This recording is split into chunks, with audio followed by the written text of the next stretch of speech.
Speed is king in Raid Shadow Legends. Do not sleep on it, and we're going to talk about it, specifically a secret mechanic that is pretty much specific to Raid.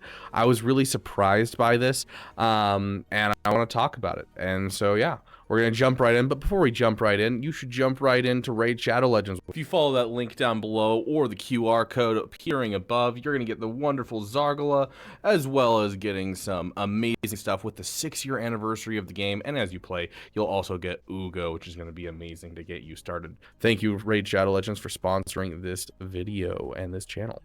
So jumping in, this speed is king. Speed is always going to be king in hero collector like games, you know, where you're getting champions and this type of stuff, where it's turn-based. Whoever can go first basically wins every time. That's just how these games work. And so, you know, you're always looking for speed on your sets. Doesn't matter how much speed, just any amount of speed in the early game. As time goes on, you'll find better and better ways to get these speed mods, but a lot of it is down to RNG. Sometimes we gotta sit there and pray to RNGesus. Speed is king, and it's hard to find in the early game for sure, especially when you have things like, you know, common sets where you don't have anything revealed, so you're just relying on leveling them up and hoping that you get some speed here instead of a flat defense roll that hurts my soul. Ouch.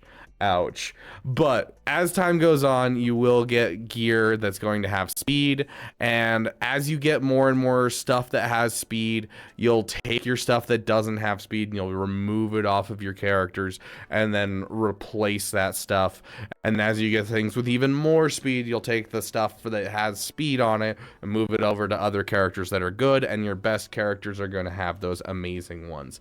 And so speed is absolutely king here, and you should always be chasing it on your artifacts. It is the #1 secondary stat in the game. Now, is it just you should be fast? The answer is no. You also need to pay attention to turn order to some degree.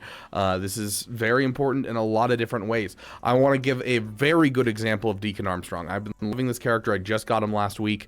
This is true of any character that pushes turn meter. If there's a character that has an ability that says your allies gain this much turn meter, they should be your fastest character on your team. They just should, because they can get out ahead of the enemy and ahead of your team, and they'll hit that wonderful ability. You know, this one fills turn meter of all allies by 15% and decreases turn meter by 15% of all enemies. And so this allows your whole team to get out ahead of the opponents, as well as remove turn meter from your enemies. And so it'll allow you to have a good disparity in speed even at the beginning. And so these characters should be your fastest. Typically your nukers, your people who are going to deal a ton of damage, are going to be at the end of your overall turn order. You want them all close though. It's not going to be like one's at 180 speed and the other one's at 100 speed. You should not have that big of a gap. You want like 180, 170, 169, 168. Like you want it to be in a fairly good turn order, because you basically want your people who have turn meter to give go first, and then you want those who apply debuffs and, you know, apply buffs to your team to go next, and then you want those people to deal damage at the very end, because then you can be able to just, you know, set it up. You get all of them a turn, and then it's going to be those people that debuff and buff, so you're going to increase your damage, decrease their defense, and then your nuker will come in and take advantage of all that stacking damage and absolutely demolish the enemy team as fast as possible. So speed is not just for one character on your team. Speed should be spread across your entire team, but always make sure your turn meter characters, whether you have a Deacon Armstrong, you pulled an Apothecary, or you haven't pulled a character yet that's given turn meter and you're farming that brutal 12-3 to get a Diabolist, because Diabolist is a fantastic champion that is just one that you can pull from farming brutal 12-3 to get that silver, get that XP, and you can use the copies of her to level up her abilities. So super solid champion for doing this exact thing that we're talking about. So speed is king, speed is key. Make sure that you are going for speed. And while you're going for speed, speed on over into Raid Shadow Legends. Come join us. Have a damn good time doing it. Go check out that link down below, that QR code above. Now, we're going to talk about the secret mechanic. The secret mechanic that I was surprised by. So I've played a lot of games that, you know, you collect champions and you play it, and it's like this turn-based kind of style. I've played quite a few of these games. I like to think of myself as a little bit of an expert, just a little bit, just a hair. Otherwise, I wouldn't be, you know, making content. But one of the things that I was really surprised by with this game is you jump into a battle, right? And we'll just throw in, you know, some characters, right? You jump into a battle, and of course, those who have the most speed go first, right?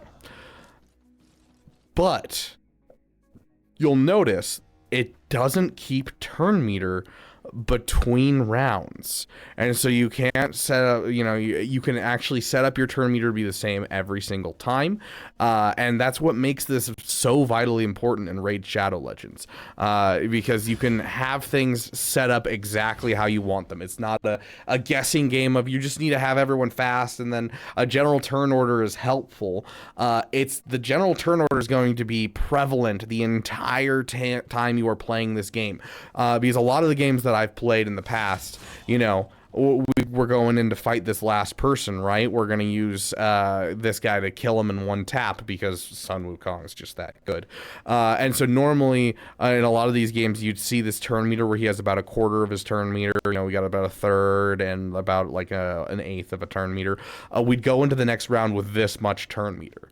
But in this game, instead, oh, we're apparently not that good. My bad.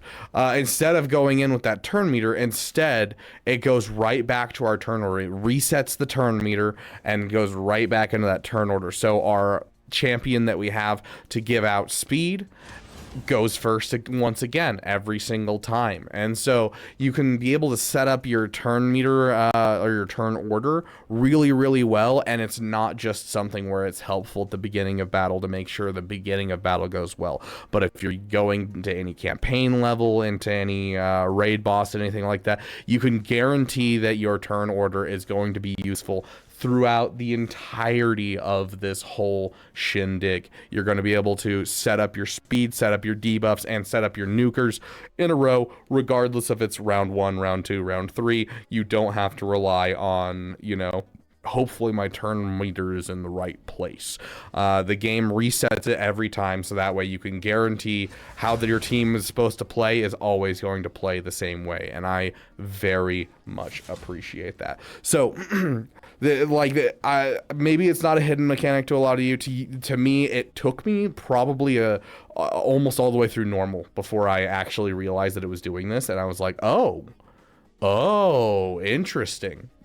And so yeah, it's definitely something that makes it just that much more prevalent that you need speed on your characters. So be trying to push into that speed. Make sure you're pushing speed into your people that affect turn meter first, and then your debuffers and your buffers, and then of course your nukers last. And make sure there's not that much of a difference between their speeds. You don't want one person at 180 and one person at 100. Hopefully this helped you guys, you know, figure out what you need to do to your team to mod them right, and honestly I hope this helps you guys, and if it does, please throw a subscribe. It helps out the channel, get out to those people that it can help, and make sure that if you are starting out Raid Shadow Legends today, if you follow that link down below or the QR code appearing above, you're gonna get the wonderful Zargala, as well as getting some amazing stuff with the 6-year anniversary of the game, and as you play you'll also get Ugo, which is going to be amazing to get you started. Thank you guys so much for watching. I will see you guys in the next video, and thank you for giving a damn.